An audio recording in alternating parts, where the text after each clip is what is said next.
te laisse pas distraire par les paroles négatives, les paroles de mépris. Tu peux les canceller aussi par des...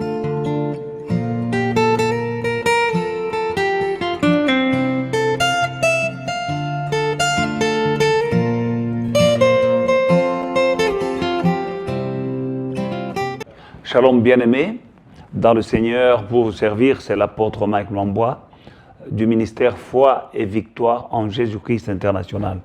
Nous sommes basés à Johannesburg. Bien-aimés, en cette fin d'année, nous devons nous évaluer comment est-ce que nous avons marché avec notre Dieu. Est-ce que nous serons qualifiés? Est-ce que Dieu nous dira bon et fidèle serviteur? Ou bien il nous dira méchant et paresseux serviteur? Le ciel est réel, l'enfer aussi est réel. Ne rate pas le ciel, car si tu rates le ciel, tu ne peux pas rater l'enfer. Bien-aimé dans le Seigneur, évalue ta marche avec le Seigneur. Est-ce que tu es toujours fidèle comme au début, ou bien tu es devenu tiède? Si tu es tiède, il te rejette.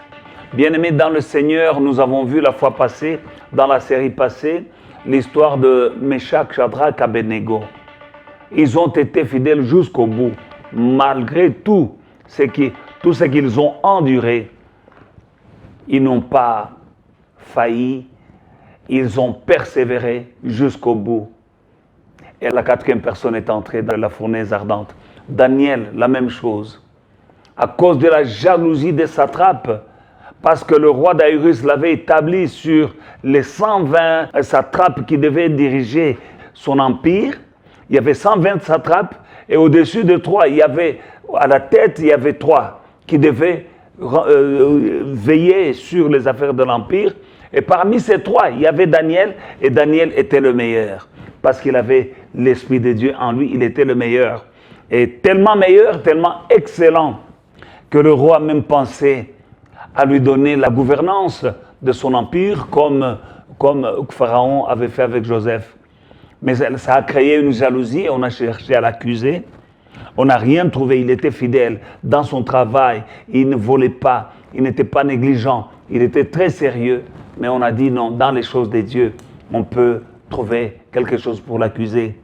On a décrété une loi que pendant 30 jours, toute personne qui va adorer un autre Dieu que le roi Daïrus serait jetée dans la fosse aux lions. Et que cette loi serait irrévocable. Tout ça pour chercher à couler Daniel. Mais Daniel a été fidèle jusqu'au bout.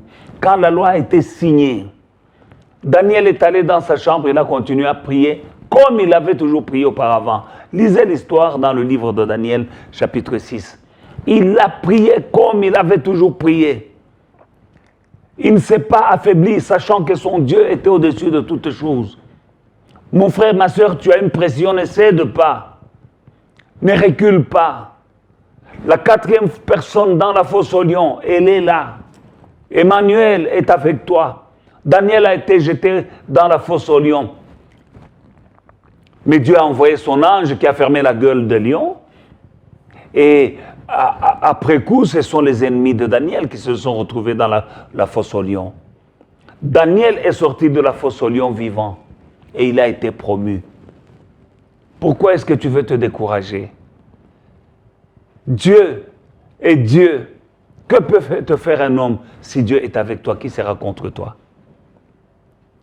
Si Dieu est avec toi, le Dieu qui était avec David, qui a tué l'ours, les lions et le géant philistin, ce Dieu-là n'a pas changé. Il est le même hier, aujourd'hui, éternellement. En cette fin d'année, évalue ta marche avec le Seigneur.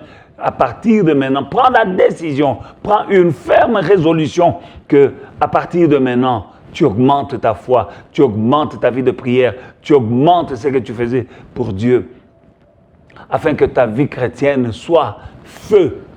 Parce qu'il a dit, si tu es tiède, je te vomirai de ma bouche. Est-ce que tu veux que Dieu te vomisse?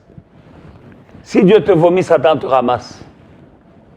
Bien-aimé dans le Seigneur, c'est une exhortation à s'examiner en cette fin d'année que tu termines l'année en beauté. Tu étais tombé? Tomber, ce n'est pas un problème, mais c'est ce qu'on fait après être tombé. Tu restes couché ou bien tu te relèves, tu te poussettes et tu continues ta course. Shalom, que Dieu vous bénisse. Que Dieu...